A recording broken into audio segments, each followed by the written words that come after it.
জিলহজ মাসের বরকতপূর্ণ আমলগুলো আমরা করার চেষ্টা করি।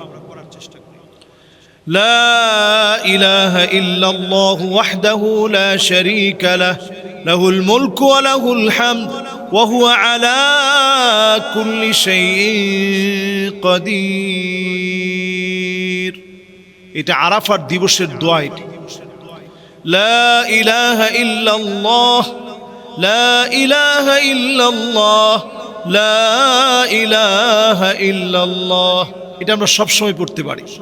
পুরো জিলহজ জুড়ে যিকরের কথা রয়েছে। তো এই জিলহজ জুড়ে আমরা লা ইলাহা ইল্লাল্লাহ বেশি বেশি পড়ার চেষ্টা করব।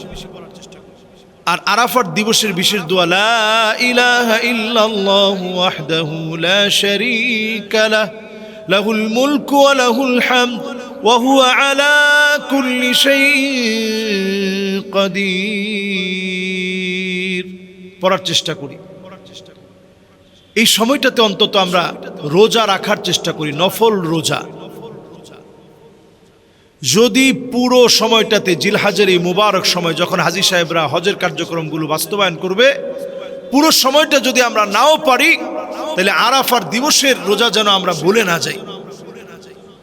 আরাফার দিবসের রোজা রাখি ভাই। নবী আলাইহিস সালাতু ওয়াস সালাম আল্লাহর কাছে আশা করতেছেন, আহতাসিবু আলাল্লাহি আইয়ুকাফিরা আস-সানাতা আল্লাতী ক্বাবলাহু ওয়াস-সানাতা আল্লাতী বা'দাহু। আগের এক বছর পরের এক বছরের গুনাহ আল্লাহ তাআলা মাফ করে দিবেন। সুবহানাল্লাহি ওয়া বিহামদিহি। এজন্য আরাফার দিবসের রোজাটা রাখার চেষ্টা করি। আমরা এই সময়ে দান সদকা করি।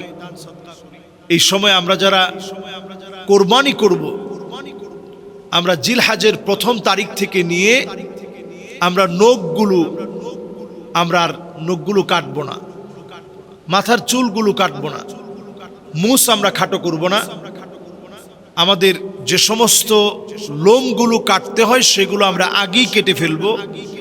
জিলহজের চাঁদ ওঠার পরে কোরবানি দেওয়ার আগ পর্যন্ত আমরা সেগুলো কর্তন করব না। হাদিসে নবী আলাইহিস সালাতু ওয়াস সালাম এর সওয়াবের কথা উল্লেখ করেছেন।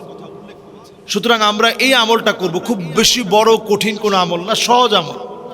আমরা এটা মানার চেষ্টা করব। এখন থেকে যারা নখ কেটে রাখবো, জিলহজের চাঁদ দেখার পর থেকে আমরা নখ কাটবো না। চাঁদটা দেখেই আমরা একটা দোয়া পড়ব, আল্লাহু আকবার আল্লাহু আকবার আল্লাহু আকবার আল্লাহুম্মা হিল্লাহু আলাইনা বিল আমনি ওয়াল ঈমান والسلامة والإسلام والتوفيق لما تحب وترضى ربي وربك الله هلال رشد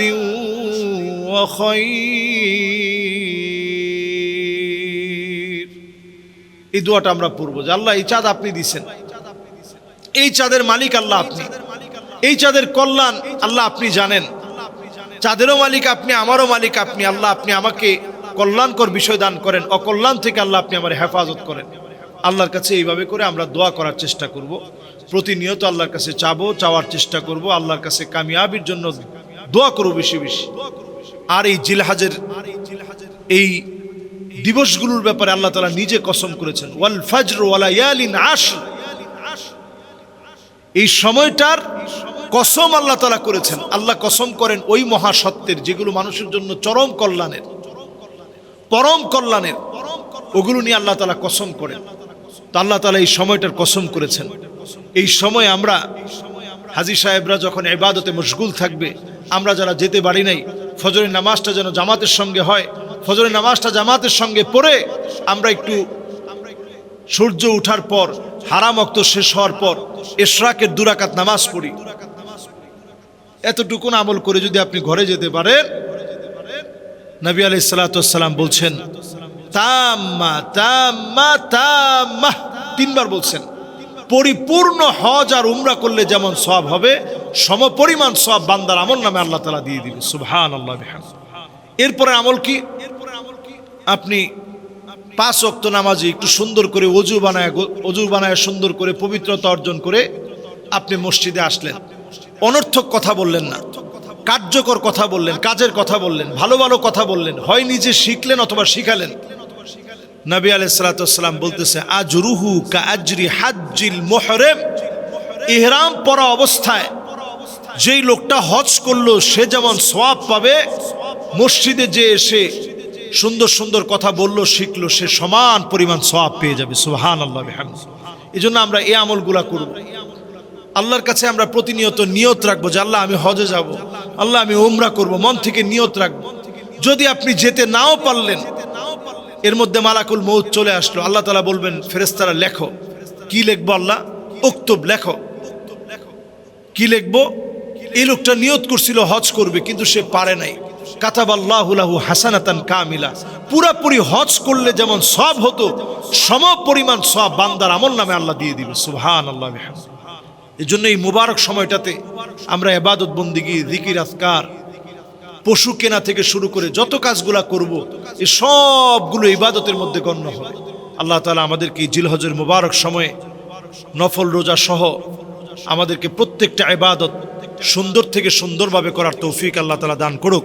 একটি প্রশ্ন আসলে আমরা ইদানিং দেখতে পাচ্ছি যে বিভিন্ন কোরবানির পশুর নাম কখনো ডোনাল্ড ট্রাম্প, কখনো নেতানিয়াহু, এবং আরেকটা পশুর নাম আমাদের পার্শ্ববর্তী দেশের মোদির নামে নামকরণ করা হয়েছে। আসলে এটা কি ইসলামে জায়েজ আছে কিনা? আসলে বানি আদম বা আদম সন্তানদেরকে আল্লাহ তাআলা শ্রেষ্ঠত্ব দিয়েছেন।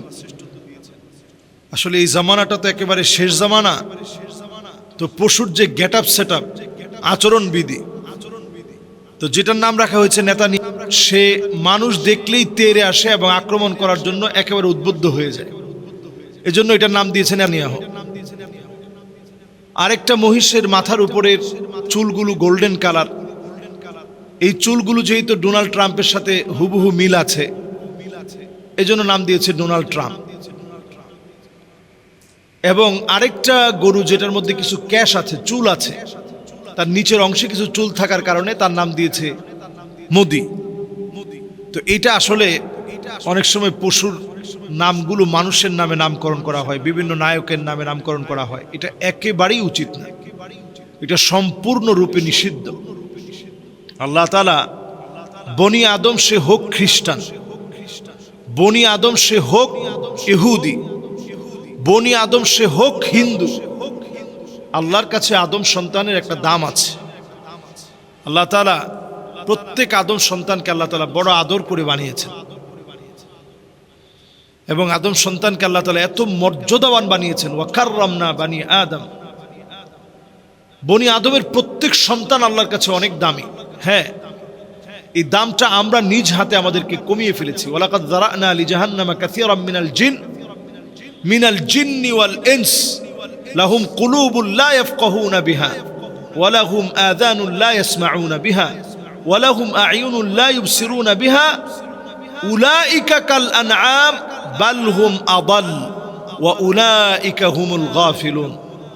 কখনো কখনো আমরা এই দাম, এই সম্মান, এই ইজ্জতকে আমরা কমিয়ে ফেলি, আমরা আমাদের সম্মান বুঝি না। তো আমরা আমাদের সম্মান নষ্ট করি, বিনষ্ট করি, নানাভাবে কমিয়ে ফেলি। এজন্য খবরদার, আমাদের দাম কমানো যাবে না। আল্লাহ তাআলা বনি আদমকে অনেক শ্রেষ্ঠত্ব দিয়েছেন। গালে আঘাত করতে আল্লাহ তাআলা নিষেধ করেছেন। আল্লাহ রাব্বুল আলামিন মানুষের চেহারার মধ্যে আঘাত করতে নিষেধ করেছেন। আপনি চিন্তা করতে পারেন বনি আদম আল্লাহর কাছে কত দামি। এই চেহারাটা আল্লাহ তাআলা নিজে তৈরি করেছেন। একটা মানুষ চাঁদের চাইতেও সুন্দর আল্লাহর কাছে। মানুষের জন্য আল্লাহ তাআলা ভালোবাসাকে 100 ভাগ ভাগ করে দুনিয়া 1 ভাগ দিয়েছেন। 99 গুণ ভালোবাসা আল্লাহ তাআলা আখিরাতের জন্য রেখে দিয়েছেন। এই মানুষকে খুশি করার জন্য আল্লাহ তাআলা কত কি দিয়েছেন।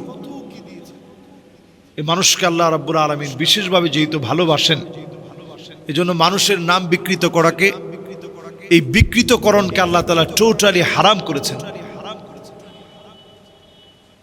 এবং এটাকে সম্পূর্ণ কবিরা গুনাহ বানিয়েছেন। এজন্য কোনো পশুর নাম এই জাতীয় নামে নামকরণ করা এটা উচিত হবে না। এটা আমরা না করি, বরং পশুর পশুত্বের উপরে তার একটা নামকরণ করা।